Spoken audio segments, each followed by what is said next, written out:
You're applying to ghost jobs. Why do companies post fake jobs or ghost jobs? What do they have to gain from it? This is reason number 6 of 11.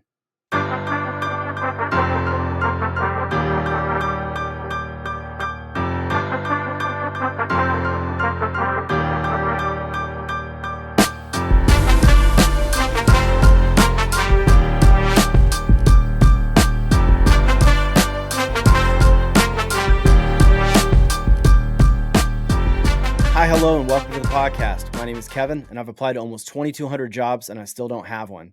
A lot of the reason why I don't have a job is because most of the jobs that I've applied to have been fake, or ghost jobs, as they call them.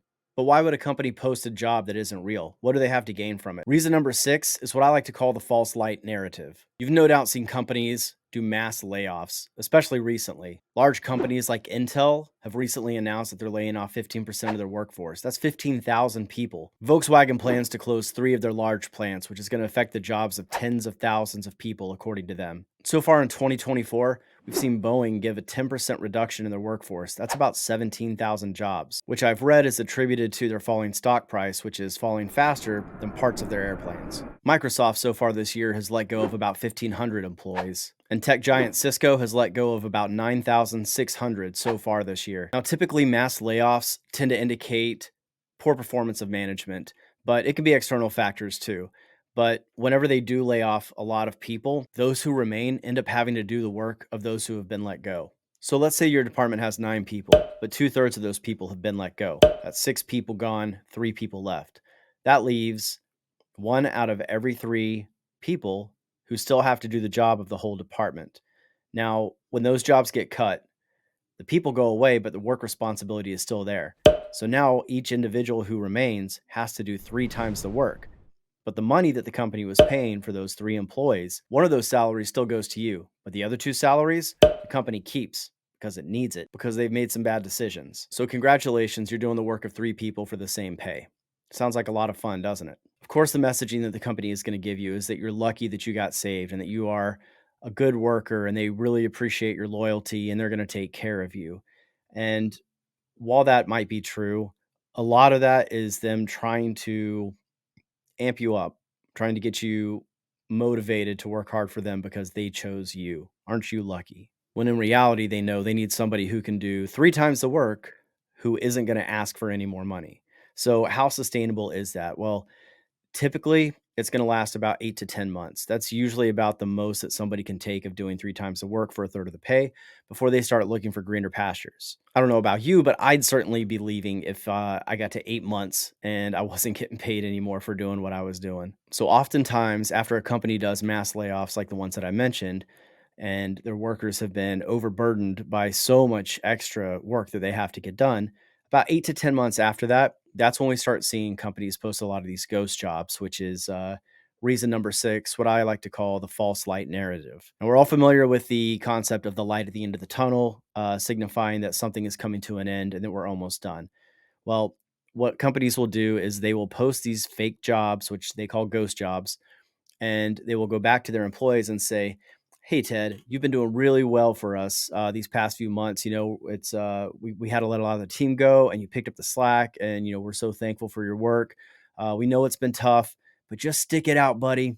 Just stick it out. We're almost there. There's light at the end of the tunnel. You see these jobs we have posted on our website. We're trying to get you some help, bro. We're trying to get people in here to make it easier for you so that you're not overburdened anymore." But that's not true. The fact is that they have no intention of bringing anybody in because they still can't afford it. A few months isn't enough to change the course of a company. But what they want you to think is that you are going to get help. And that light at the end of the tunnel, it is there. And it's just a little bit longer that you don't have to keep doing all this extra work.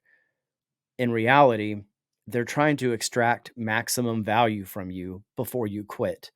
You've been doing the work of 3 people for 8 to 10 months now. They want you to do it for another 8 to 10 months if they can, or longer. They're just trying to keep you from leaving sooner. So if you have a manager come to you and tell you that this is the situation, this is what's going on, we're trying to get you help, that's not the case. They are tricking you. They are stealing your effort and your hours and your time and your sanity.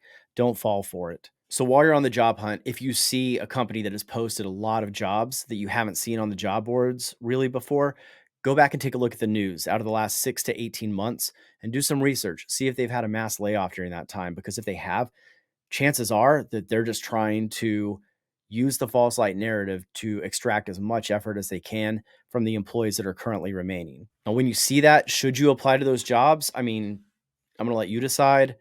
I have learned that that I shouldn't, that I'm not going to. I mean, I don't know. There's a lot of jobs that I see out there that I know not to apply to. And this is certainly one of them. So if it's a company you really want to work at, or if you've seen other stuff in the news that indicates that they really are healthier and they're doing better, then yeah, sure, go ahead and apply. But just take a second to give it another look, because if it looks too good to be true, if it looks like this company is rebounding, they might not be. And I don't want you to waste your time spending 15 minutes buffing out your resume and applying to a job that is only there to trick somebody else out of work. So that's reason number 6 of 11. I gave 5 in an earlier podcast. So I'm going to get to the other ones later. The ones that we're getting to now have more meat on the bone, so I want to be able to give more time to them. But each podcast might be shorter. This is kind of a short one today. But if you got value out of this, I'd really appreciate you telling some friends. Go ahead and subscribe or follow me on the streaming platforms for audio podcasts. If you're watching on video, give me a thumbs up. Be sure to comment. I'm going to be trying to get to the comments later and posting them in YouTube Shorts.